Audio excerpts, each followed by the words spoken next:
জিন্দাবাদ জিন্দাবাদ বানপানী ক্ষতিগ্ৰস্ত কৃষিৰ ৰেহাই ব্যৱস্থা কৰক বানপানী ক্ষতিগ্ৰস্ত কৃষিৰ ৰেহাই ব্যৱস্থা কৰক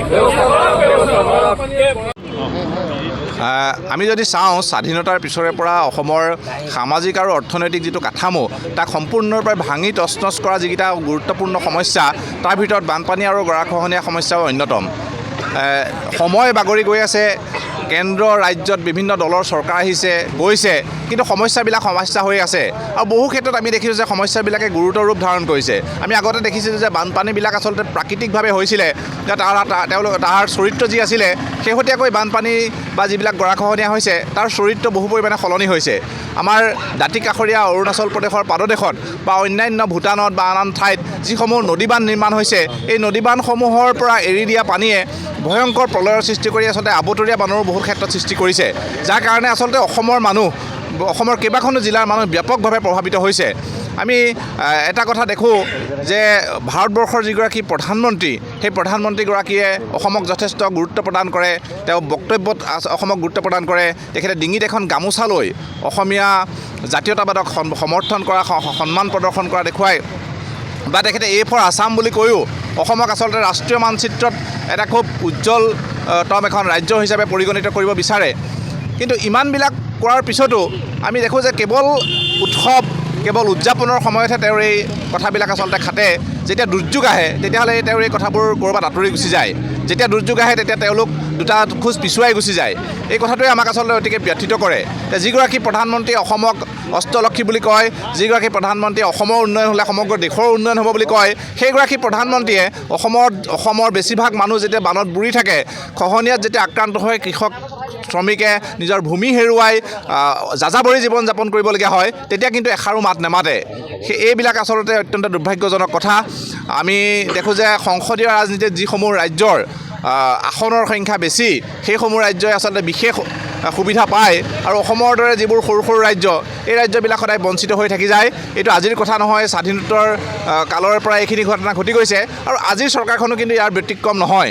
গতিকে আমি যুৱ ছাত্ৰ পৰিষদে দাবী উত্থাপন কৰিছোঁ যে অসমৰ দৰে এখন আচলতে সৰু ৰাজ্য, যিখন ৰাজ্যৰ নিজৰ বহু এছেট নাই, তেওঁলোকে আচলতে বানপানী আৰু গৰাখহনীয়াৰ দৰে বৃহত্তৰ যি সমস্যা, এই সমস্যাৰ লগত অকলশৰীয়াকৈ কেতিয়াও মোকাবিলা কৰিব নোৱাৰে। ইয়াৰ কাৰণে ৰাষ্ট্ৰীয় পৰ্যায়ৰ বা কেন্দ্ৰীয় চৰকাৰৰ সহযোগিতাৰ অত্যন্ত প্ৰয়োজন। সেয়েহে আমি কেন্দ্ৰীয় চৰকাৰক বানপানী আৰু গৰাখহনীয়া সমস্যাক ৰাষ্ট্ৰীয় সমস্যা হিচাপে ঘোষণা কৰি এই সমস্যা সমাধানৰ কাৰণে বৃহৎ পৰিমাণৰ আৰ্থিক পেকেজ প্ৰদান কৰিবৰ কাৰণে দাবী উত্থাপন কৰিছোঁ। লগতে আমি দেখিছোঁ যে প্ৰত্যেক বছৰেই বহু সংখ্যক কৃষক আচলতে অসমৰ অৰ্থনীতিৰ মেৰুদণ্ড স্বৰূপ, অসমৰ বেছি সংখ্যক মানুহে কৃষি কৰ্মৰ লগত জড়িত, সেই কৃষকসকলৰ কৃষিভূমি প্ৰত্যেক বছৰে বছৰে কমি গৈছে। বানপানীয়ে কৃষি নষ্ট কৰিছে আৰু খহনীয়াই কৃষিভূমি সংকুচিত কৰি আনি আছে। গতিকে এই কৃষকসকলে কৰিব কি? গতিকে এই কৃষকসকলে যাতে তেওঁলোক পৰৱৰ্তী সময়তো কৃষি কৰ্মৰ লগত জড়িত হৈ থাকিব পাৰে, তেওঁলোকক এটা আচলতে কাঠামো প্ৰস্তুত কৰি দিব লাগে। তেওঁলোকে যিসমূহ কৃষকে বেংকৰ লোন লৈ কৃষি কৰ্ম কৰি আজিৰ তাৰিখত সৰ্বশ্ৰান্ত, সেইসকলৰ সেই বেংক ঋণসমূহ মাফ কৰিব লাগে আৰু সামগ্ৰিকভাৱে এই গোটেই সমস্যাটো আচলতে এটা স্থায়ী সমাধান কৰিবৰ কাৰণে দাবী জনাই আমি অসম জাতীয়তাবাদী যুৱ ছাত্ৰ পৰিষদ কেন্দ্ৰীয় সমিতিৰ আহ্বান মৰ্মে আজি যোৰহাট জিলা সমিতিয়েও আজি এই প্ৰতিবাদী কাৰ্যসূচী ৰূপায়ণ কৰিছোঁ। আমি ইয়াৰ পৰা ভাৰতবৰ্ষৰ সন্মানীয় প্ৰধানমন্ত্ৰী ডাঙৰীয়ালৈ স্মাৰকপত্ৰ প্ৰদান কৰিম আৰু স্মাৰকপত্ৰ প্ৰদানৰ জৰিয়তে আমি এই গোটেই বিষয়টো ৰাষ্ট্ৰীয় পৰ্যায়ত আচলতে এক চিন্তা চৰ্চাৰ জৰিয়তে সমাধান সূত্ৰ উলিয়াবৰ কাৰণে আমি দাবী উত্থাপন কৰিছোঁ। আজি অসম জাতীয়তাবাদী যুৱ ছাত্ৰ পৰিষদ কেন্দ্ৰীয় সমিতিৰ আহ্বান মৰ্মে আমি যোৰহাট জিলা সমিতিয়ে যোৰহাটৰ সদৰত আমি অৱস্থান দমক কাৰ্যসূচী হাতত লৈছোঁ। আমাৰ স্পষ্ট কথা যে অসমৰ বান আৰু গৰাখহনীয়া সমস্যাটো ৰাষ্ট্ৰীয় সমস্যা হিচাপে ঘোষণা কৰাত কেন্দ্ৰীয় চৰকাৰৰ আচলতে অসুবিধা কৰে। যিটো সময়ত অসম বিধানসভাৰ শেহতীয়া তথ্যমতে লাখ লাখ বিঘা মাটি কৃষিভূমি বানত ক্ষতিগ্ৰস্ত হৈ যা গৈছে, তেনে সময়ত আচলতে কেন্দ্ৰীয় চৰকাৰে কি কাৰণে এই সমস্যাটোক বিজ্ঞানসন্মতভাৱে ৰাষ্ট্ৰীয় সমস্যা হিচাপে গণ্য কৰা নাই।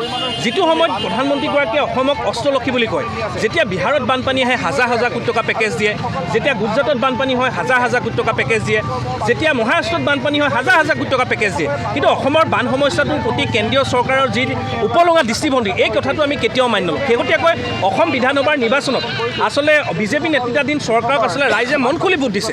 তাৰ পাছতো আচলতে আজি কৃষকে বানপানীৰ কাৰণে ক্ষতিগ্ৰস্ত হৈ হাহাকাৰ কৰিবলগীয়া হৈছে। আজি আমাৰ এই বানপানী সমস্যাটোৱে আমাৰ গ্ৰাম্য অৰ্থনীতি সম্পূৰ্ণভাৱে ভাঙি তছনছ কৰিলে। তেনে ক্ষেত্ৰত বহুতো মানুহ গৃহহীন হ'ল। তাৰ পাছতো আচলতে অসম চৰকাৰ কেন্দ্ৰীয় চৰকাৰে কি কাৰণে এই সমস্যাটো স্থায়ী সমাধানৰ কাৰণে কোনো ধৰণৰ পৰিকল্পনা কৰা নাই, এইটোৱে অতি তাৎপৰ্য বিষয়। আজি অসম জাতীয়তাবাদী যুৱ ছাত্ৰ পৰিষদে এই প্ৰতিবাদ চলিৰ পৰা আহ্বান জনাইছোঁ, অতি শীঘ্ৰে ইয়াক ৰাষ্ট্ৰীয় সমস্যা হিচাপে ঘোষণা কৰিব লাগে, বিজ্ঞানসন্মতভাৱে সমাধান কৰিব লাগে। আৰু যিসকল কৃষকে ধাৰ বা ঋণ লৈ পেলাই তেওঁলোকে কৃষিকাৰ্য নিয়োজিত হৈছিল, তেওঁলোকৰ কৃষিভূমি বানে উটুৱাই লৈ গ'ল, তেওঁলোকক আৰ্থিক সাহায্য প্ৰদান কৰি আৰু বিজ্ঞানসন্মতভাৱে এই সমস্যাটো যাতে স্থায়ী সমাধান হয় তাৰ কাৰণে কেন্দ্ৰীয় চৰকাৰক আহ্বান জনাইছোঁ। অনাগত সময়ত যদি তেওঁলোকে ব্যৱস্থা গ্ৰহণ নকৰে তেতিয়াহ'লে অসম জাতীয়তাবাদী যুৱ ছাত্ৰ পৰিষদে ৰাইজৰ সহযোগত বৃহত্তৰ গণতান্ত্ৰিক আন্দোলনৰ কাৰ্যসূচী হাতত ল'ব।